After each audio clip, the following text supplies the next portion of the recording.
17 জানুয়ারি উদ্বোধন হতে চলেছে জলপাইগুড়িতে কলকাতা হাইকোর্টের সার্কিট বেঞ্চের নতুন ভবন। উপস্থিত থাকবেন মুখ্যমন্ত্রী মমতা বন্দ্যোপাধ্যায়।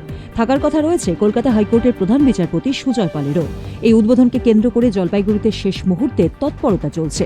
তেরঙ্গা আলোয় সেজে উঠেছে সার্কিট বেঞ্চের নতুন ভবন।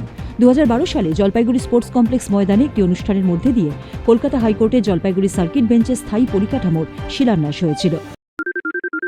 সোনাক্ষী, মশলা কোথায়?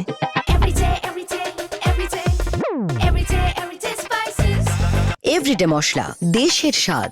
পরবর্তীতে জলপাইগুড়ি জেলা পরিষদের ডাকবাংলোর অস্থায়ী পরিকাঠামোতে 2019 সালে সার্কিট বেঞ্চের কাজ শুরু হয়। ওই একই বছর পাহাড়পুর এলাকাতেও শুরু হয় স্থায়ী পরিকাঠামো তৈরির কাজ। 40 একর জমির ওপর জলপাইগুড়ি পাহাড়পুর এলাকায় 31টি জাতীয় সড়কের পাশে কলকাতা হাইকোর্টের জলপাইগুড়ি সার্কিট বেঞ্চের স্থায়ী পরিকাঠামো তৈরি হয়েছে।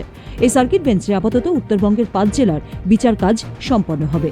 পরবর্তীতে উত্তরবঙ্গের বাকি জেলাগুলিকেও এর অধীনে আনার পরিকল্পনা রয়েছে। জলপাইগুড়ি সার্কিট বেঞ্চ বার অ্যাসোসিয়েশনের সম্পাদক অভিজিৎ সরকার জানান, এই সার্কিট বেঞ্চ শুধু জলপাইগুড়ি নয়, গোটা উত্তরবঙ্গের আইনি পরিষেবার ক্ষেত্রে এক দৃষ্টান্ত তৈরি হতে চলেছে। জলপাইগুড়ি থেকে অনুসুয়া চৌধুরীর রিপোর্ট, উত্তরবঙ্গ সংবাদ।